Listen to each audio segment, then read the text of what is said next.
Good morning, good evening, good afternoon, everybody. Welcome to a lovely Friday. I'm starting to feel like I'm back on my feet, which is nice. I don't do well with getting sick. Have a bit of the man flu, I think. As soon as I get sick, I fall into a little puddle on the floor and go, help me.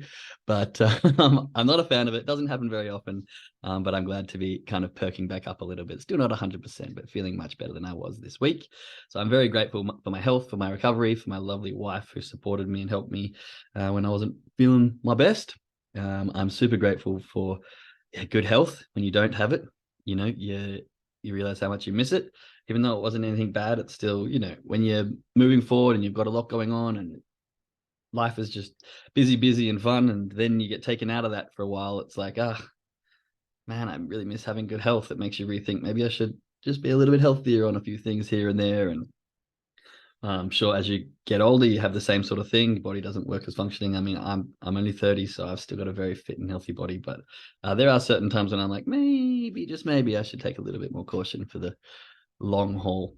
But I'll circle back to our health at the end of this call, and we'll end up seeing a little bit more today about how we started with brain waves yesterday and different, types of brain waves, alpha, beta, gamma, delta, and how we can be in different states relative. And we're going to stick on the concept of, electricity in the brain, but we're going to go a little bit deeper and a little bit smaller and bring out the microscopes and talk a lot about neurotransmitters and how they affect our body, because realistically, all of our behaviors come from a biological aspect, and our emotions are such a big impactful thing on the charts.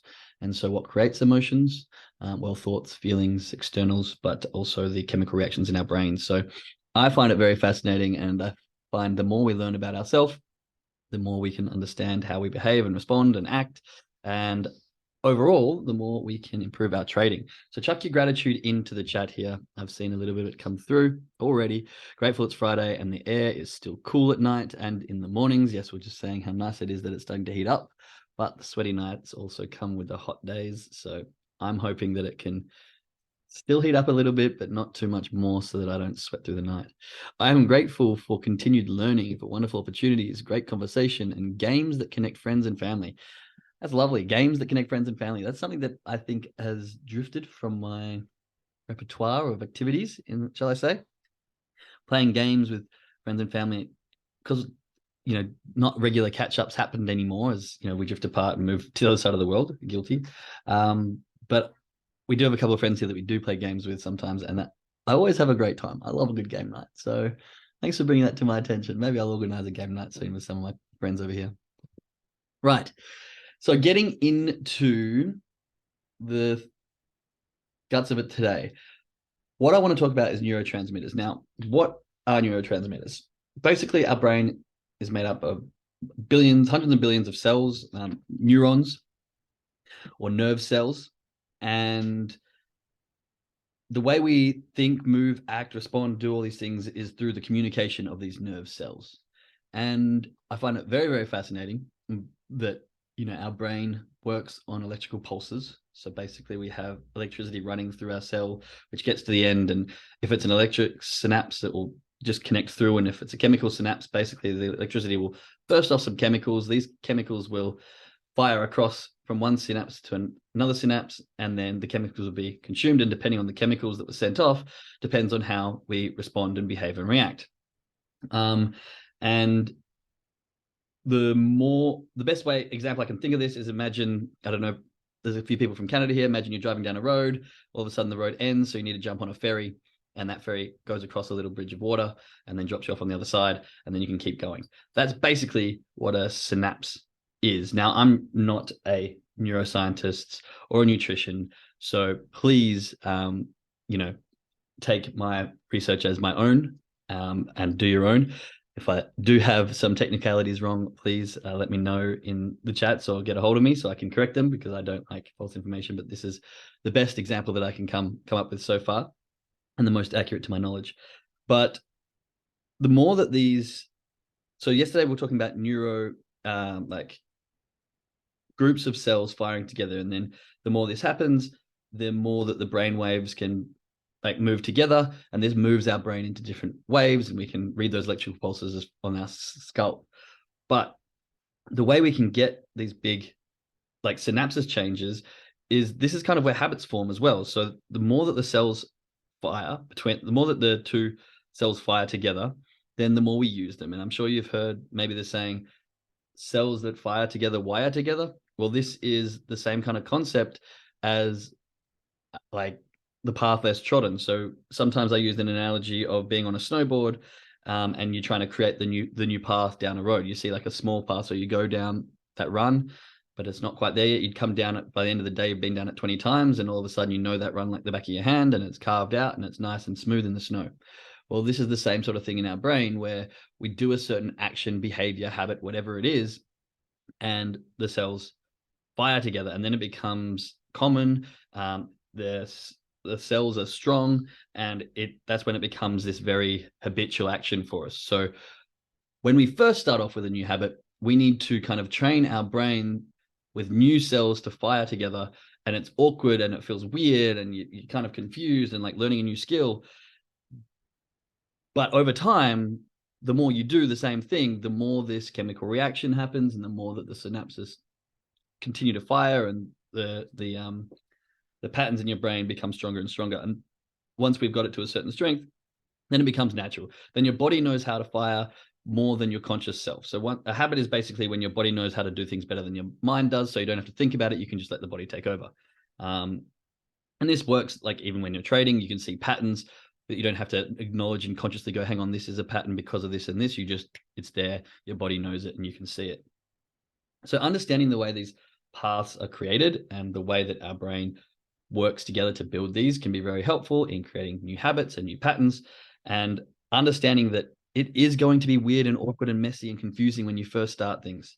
But the more we do it with repetition, the better it becomes. Now, on the contrary to this, unlearning things can take time. We have to untangle it and figure out which bits and pieces we have got bad habits of, or which bits and pieces don't work well together. And we really have to untangle these habits so that we can get down to the core root of, what needs to be changed and what doesn't.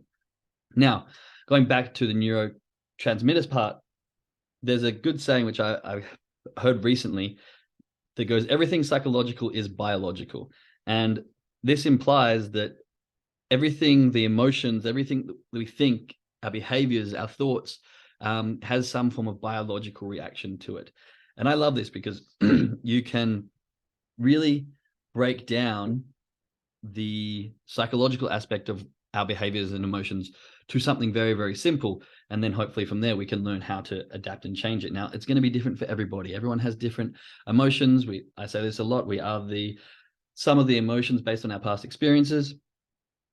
But these emotions come from different neurotransmitters, right? So we've got different chemicals that are firing between our synapses, which create different responses in our body. And so at a very, very, very, very, very minuscule aspect, we have small chemicals, and depending on which chemical releases, depending on how we react, depending on how our emotions are, depending on how we respond to things. So there's over like 100 different neurotransmitters, I think, that have been found, but there's, I think, 6 or 7, which are the most common ones, which maybe you've heard of. These can be categorized into 3 different kind of categories: excitatory, inhibitory neurotransmitters, and modulatory neurotransmitters. And some of the neurotransmitters can work in both, so they can be an excitatory or an inhibitory, depending on the function that they're needed for. So some of these neurotransmitters are known like endorphins, for example. They're like an opioid. We have things like the noradrenaline or norepinephrine. We have adrenaline or epinephrine. Glutamate, which is helpful for like memory. Then we've got things like GABA, which is a major inhibitor. So this like stops some of the transmitters from overstimulating, basically. We've got serotonin. So this can be like our mood. This can be our hunger, our sleep. Things like dopamine, which is really interesting. So dopamine's one. The reason I want to go down this is because dopamine's one that I really want to get into a little bit more, because that's all about reward and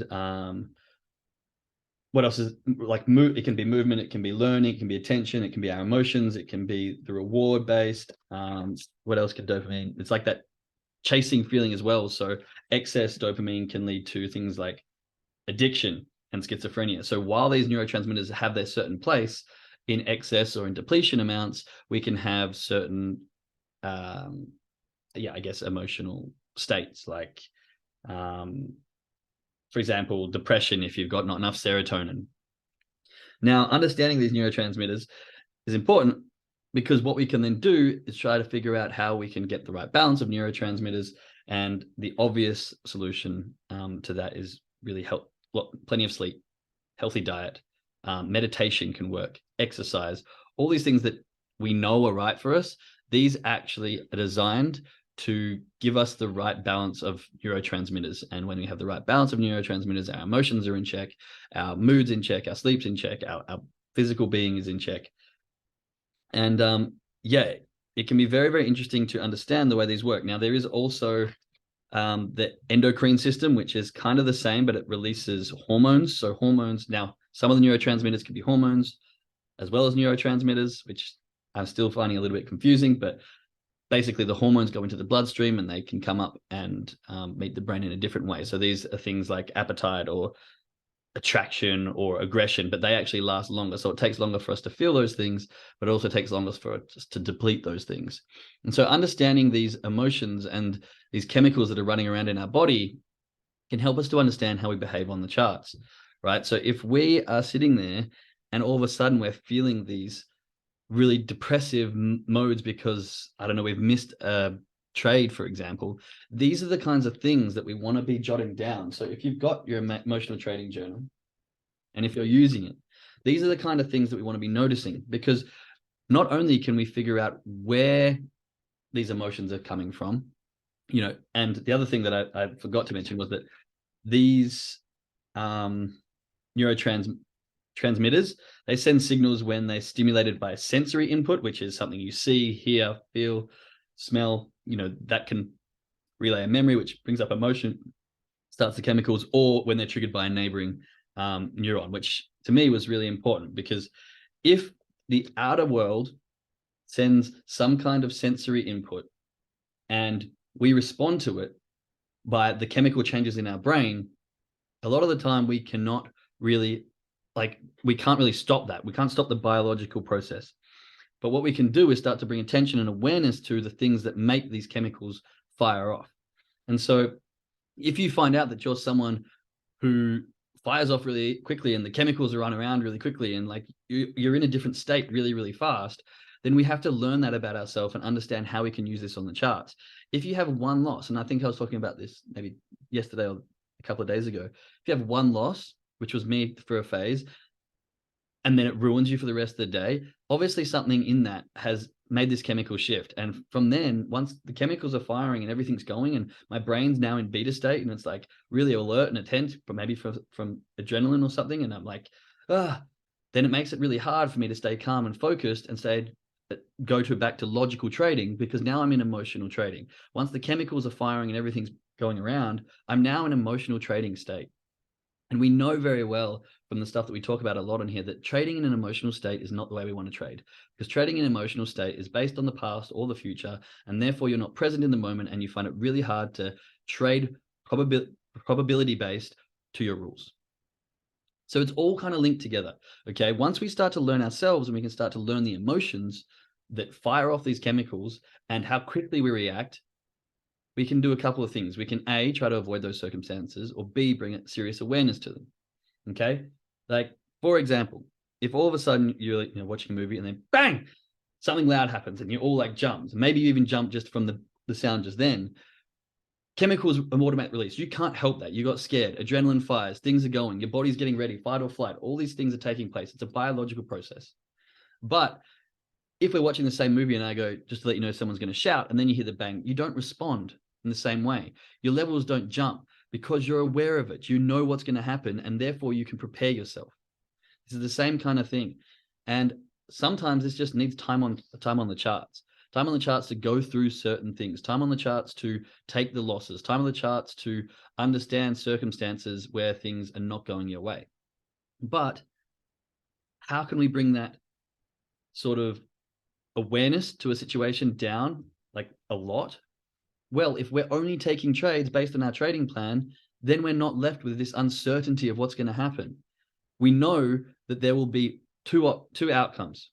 We play a trade exactly to our trading plan, and it moves in the higher probability as we expected, a certain degree, and we can take some profits off the table. Or two, it turns around and it's one of the very few situations where our trading plan doesn't work out and we take our maximum loss because we've already accepted the risk before we entered that trade. So we're bringing awareness to the possible situations. When we're not trading to our trading plan, we're not fully aware of what might happen because it's new. It's not common. It's not something we're religiously doing. When we're trading outside of our trading plan, we're left to interpretation.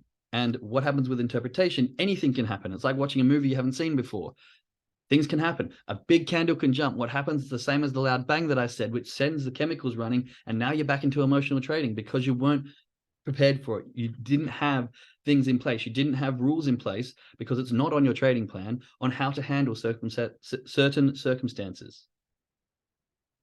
Does this make sense? Okay, there's been a lot of information, but please chuck some ones in the chat if you're kind of following along here, because if we can bring awareness to the things that make us tick, the things that make us jump, the things that make it freak out, then we can also bring awareness, bring things into our trading plan to counteract that. We can bring things into our trading plan, which is going to help us in those circumstances. And then, as I say all the time, the more we trade to our trading plan, the easier this will get, the less likely you'll be triggered into a chemical reaction that makes you trade emotionally. Because you can trade a great session, and I've been there. I've traded a great session, been calm the whole time, jumped in, one great trade, gone for my second trade, been like, yeah, this is pretty good. I haven't reached my daily goal. And then I jump into a trade that's not on my trading plan. I freak out. I don't respond correctly. I take a loss, and then I'm in emotional state. And what do? I revenge trade. I jump in too quickly. And before I know it, I've hit the trigger 3 or 4 or 5 times because emotional trading Jake sucks at trading. He's a horrible, shitty trader. He should never be on the charts. But logical trading Jake is actually pretty good at what he does. The difference is, how do I know when I'm emotionally trading? How do I know when I'm logically trading? And what the key is to understand yourself to such a degree where you can go, Jake, you either need to switch back to logical or get off the charts, reset. Is this an emotion which I can flush out, or is this something that sticks with me for ages? Some of them stay around longer. Some of them you need more time to get through. Some of them you need to work them away. Some of them you can go, oh, that was silly. Let's move on next, and you're focused again. But everyone's different. You have to understand you on how you respond, okay? So I wanted to bring this to your attention, mainly because I find it super fascinating. And for me, it's a really, really interesting topic. But two, there's a whole concept around dopamine, and dopamine being a motivator, but also it being like an addiction. And we can also really relate the chase of dopamine back to emotional trading, because that's based on the chemicals. So are we trading logically with the intention to have this as a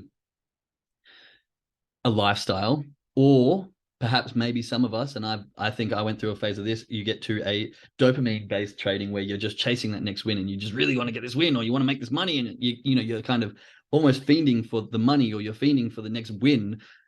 Both things which can have a very addictive personality. Getting money easily, when you understand the concept of trading, you can get an unlimited money at the click of a button without even having to do anything. That's very addictive. The fact that you can have that potential is enormous. And so depending on your personality and your behaviors, some people can get addicted to it, just like, I suppose, gambling. Now, if you're doing that, then that's not the way you want to be trading, because that's not logical based. Now, you could be going, oh, I really need to win. Like some people, they hate having a loss on their track record, and they're very much like, oh, I need to win. I need to win. This can create the habit of holding on to trades too long, taking really, really big losses because they don't want a loss. And this kind of addictive behavior, which again comes from the dopamine side of things. So once we understand the neurotransmitters and the neurochemicals that are happening in our brain, we can understand ourselves, and then we can try to maneuver our lifestyle, healthy habits, sleeping, exercise, meditation, all that sort of stuff, to moderate the neurochemicals. But also we can start to learn our behaviors and the things that make us tick, and the things that, if we are maybe addicted to wanting the money, then we can look at that and see how we can go down the personal journey to fix that so that we can make trading profitable. Or maybe I hate losing. Your ego is sitting strong there. Okay, how can I be okay with taking losses? What is it in my brain that I need to understand and comprehend with? And then you're bringing that self-awareness to it. So then when a loss does come, you knew it might have been coming. Your emotions aren't as high. You don't go into emotional trading. You stay with logic trading, and you move on. Okay?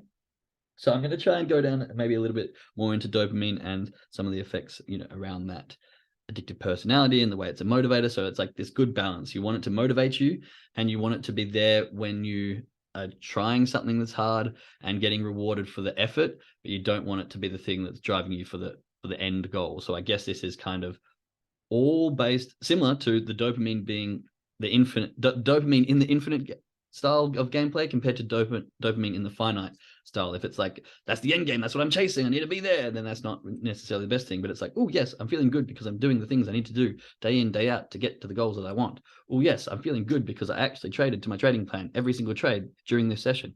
Those little dopamine hits are the things we want. Those big dopamine chasing, motivators are probably not the thing we want. Okay. So I hope that made sense. It probably was a lot of information. Maybe go back and re-listen to this one. Again, if you are a neuroscientist or a nutritionist and you have more information for me, I'd love to hear about it, because I find this super fascinating, and I'm just doing all my own research. One thing I am good at is research, but I'm always open for professional ears and professional mouths. So thank you very much for listening. Let's jump over to our trading call. You got your trading guide, make sure you go through it. Make sure you go through your trading plan. Make sure you understand yourself. Make sure you have a brain warm up like we spoke about yesterday. Make sure you're in the right mood and you're not just jumping in willy-nilly. But if you're on this mindset call, then you're probably doing your brain warm up now. To those listening on the podcast, much love. Hopefully you can join us on the morning calls. But otherwise, have a great weekend, everybody. Till next time, I will speak to you soon. Bye.